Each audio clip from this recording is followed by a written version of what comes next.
Felicia. How are you? Good. How are you? Good. Thank you for having us. I'm glad you could come. Hey, there. how are you? I'm great. Nice to see you. Please take a seat.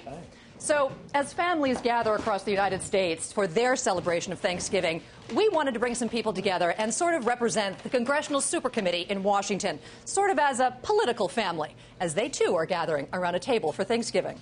Are you thinking it's only Obama? No, listen. No, absolutely not. Absolutely not. And as often happens at family gatherings, things can get a little heated, especially when it comes to politics. The Democrats don't want to stop the spending. The entitlement programs keep getting bigger and bigger. Listen, when they start... That's just not honest and not fair. Wait a minute. But the Democrats have put entitlements on the line. They are willing to make changes. They just think it should be balanced by revenue on the other side.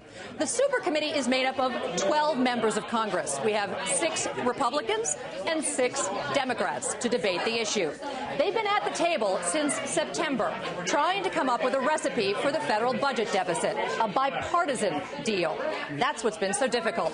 They have until November 23rd, the day before Thanksgiving. They've got a big job in front of them. So to represent the actual budget, we have a traditional Thanksgiving turkey.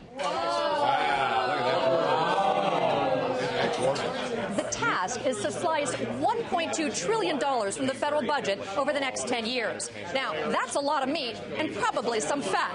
And that's why the Supercommittee members are having a hard time coming up with the right solution. The Supercommittee is a political theater. There you go. It's easier for 12 people to negotiate than 400 and something congressmen and 100 senators. And it's 6 very different people on each side. They all represent a different part of the country. They all represent a different point of view. Some Democrats, not all, want to do away with trillions of dollars in the deficit, combining spending cuts with tax increases and an end to some of the tax breaks for the wealthiest, sort of taking away their gravy.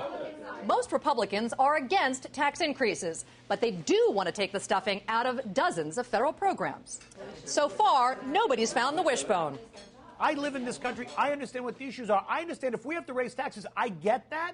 But I have to understand and believe that on the other side, I'm going to get just as much give back on the other side, which is what my sense is we're not getting. Democrats wanted to give it just as much on the other side. Even the financial markets are sort of waiting in the background like a nervous waiter. What would happen if we didn't get any deal approved or a watered-down version? I think either way it's going to be a disappointment to the market. I think the market is clearly expecting that our elected officials stand up and do something. If they end up with just the mandated cuts, I think the market sells off. And if we end up with anything less than that or no sense of compromise between anyone, I think the markets take an immediate hit. If the Supercommittee does a good job of carving out the budget, then they will then present the entire thing to Congress. Does anybody want the leg? I like that. Send it this way. If the Supercommittee ends up fighting over the carving knife or Congress actually rejects the menu, automatic cuts are going to take effect, with half coming from social programs and the rest from defense.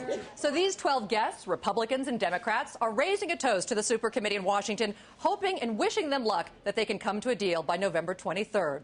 Felicia Taylor, CNN, New York.